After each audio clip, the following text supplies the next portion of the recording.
Hi, my name is Jessica Hanberry. I'm here to talk to you about Treacher-Collins syndrome. It is a rare genetic disorder that affects the third chromosome. 1 in 50,000 births in the world today are a spontaneous Treacher-Collins syndrome baby. And then once you have the disorder, you have a 50% chance of passing it to all of your children.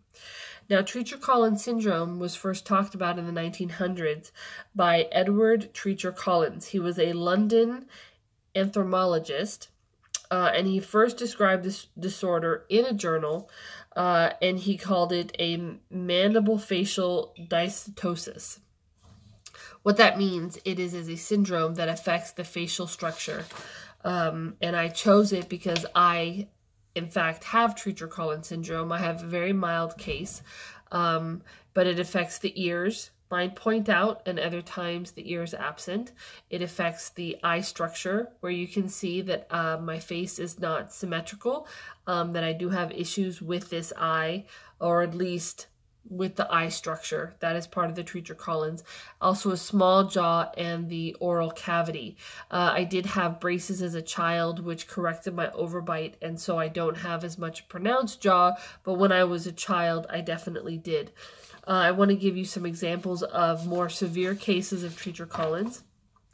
Here's a little girl at 2 months and 2 years. You can see the differences with her eye structure and her ears and her jaw.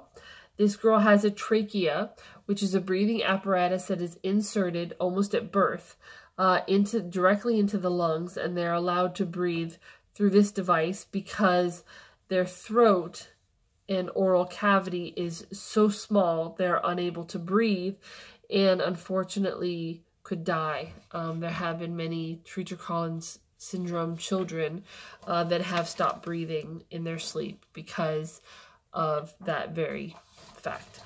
Here is another picture of a girl 6 months and 4 years old. You can see that there are similarities in how they appear, which is how a lot of people are able to diagnose Treacher-Collins, because a lot of them have the, although different, very similar characteristics. I first learned about Treacher-Collins when my son was born.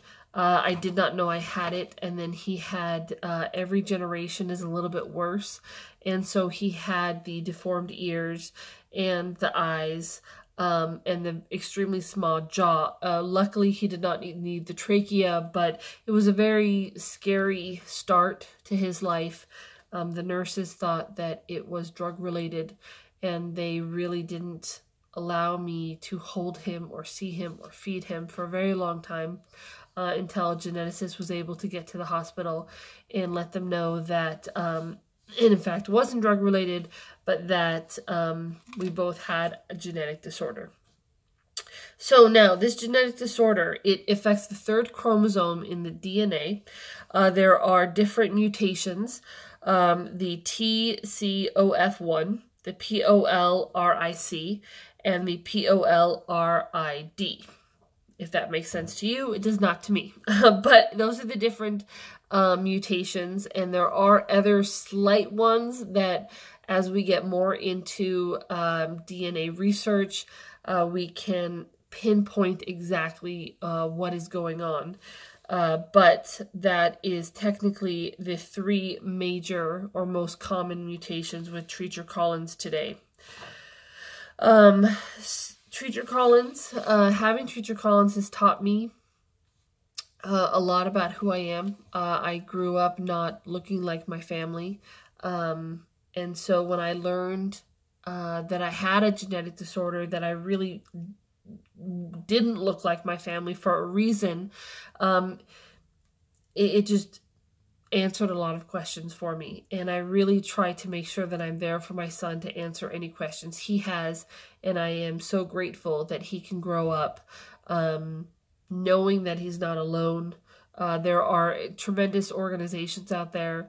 The Children's Craniofacial Association, they have a yearly retreat for children with craniofacial disorders, not just TCS, but other ones as well. And it has been Wonderful. So hopefully I have educated you a little bit more about Treacher Collins. And if you see someone on the street that looks like me or has similar features than the ones I've described, you'll understand why, and maybe be a little bit more sympathetic to how they look and not to judge them by their cover. Thank you very much. Have a wonderful day.